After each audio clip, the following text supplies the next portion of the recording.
Timing is always the best, guys.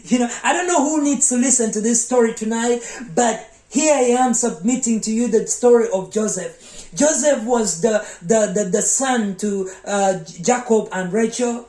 And then of course, Joseph at 17 years, he had a dream, and the dream that he had, there were like two dreams that he had. One was, they collected grain bundles, and then, he had 11 brothers, and then, his grain bundle was in the middle, and for the brothers all gathered around it, and they bore to the grain bundle for David, for Joseph, sorry guys. So, another dream was that, he saw the sun, the moon. The sun represents the father, the moon represents the mother, and then the 11 stars, and they bore to Joseph, So the whole thing was clear. There are people that we do not need to unleash the dreams that we have in our hearts, and you've got to have a hidden partition of your heart. There are times that there are other people who may not be happy with the dreams that we have, but I'm telling you, let us not try to live too early. Let us live according to God's timing, because if you live according to God's timing, your success will last for a lifetime. I'm telling you guys, Joseph was sold off into Egypt. When he was there, he had a chance to work with Potifhar, and then when he was in Potiphar's house, he had God's favor. He was put to be the the superintendent of Potiphar's house, and then later, of course, the Potiphar's wife was admiring him. He was a nice young man, and then, she wanted to have sex with Joseph, but Joseph refused and ran away. And then she accused Joseph, and Joseph was put into prison. He served 2 more years in prison.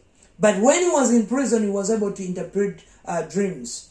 And when he interpreted dreams for people who were working for Pharaoh, he was given a chance again when Pharaoh had a dream about the too much food, excess food coming in, and then drought later on. So he interpreted that dream, and then he was put in charge of, the store in the whole of Egypt. And sure enough, his dream came to pass, But I'm telling you that people who do not, they do not give a damn about, our dreams.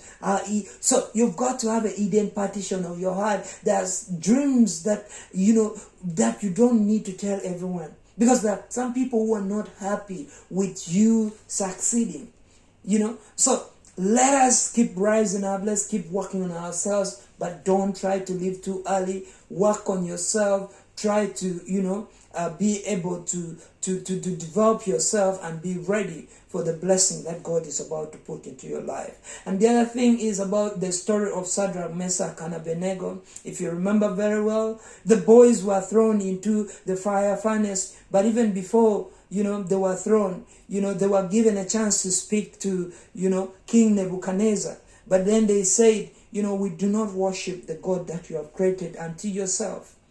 We serve the supernatural God, And then, King Nebuchadnezzar was so annoyed with these guys. He was so angry that he wanted them to be thrown into the fire furnace. And then he thought that these guys were going to give in.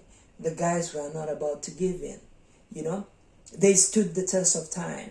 They were like, the God we serve is seen in Daniel 3:16-18.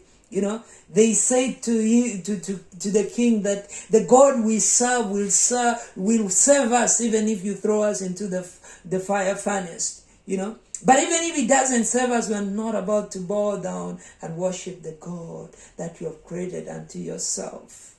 So how powerful is that? There are times when we move through tough situations, but they are just to mold us. They are just to develop our ability of resilience, to have that courage to move through tough times. That is the thing, guys. Sure enough, a fourth man appeared and they were saved. They came out, without the smell of smoke or fire. And then the king was able to tell everyone that they should turn to worship the God of Shadrach, Meshach, and Abednego. I don't know what situation you're going through, but I believe God for your situation, that He's going to turn around and you will surely live to be a blessing in this world. Thank you so much, ladies and gentlemen.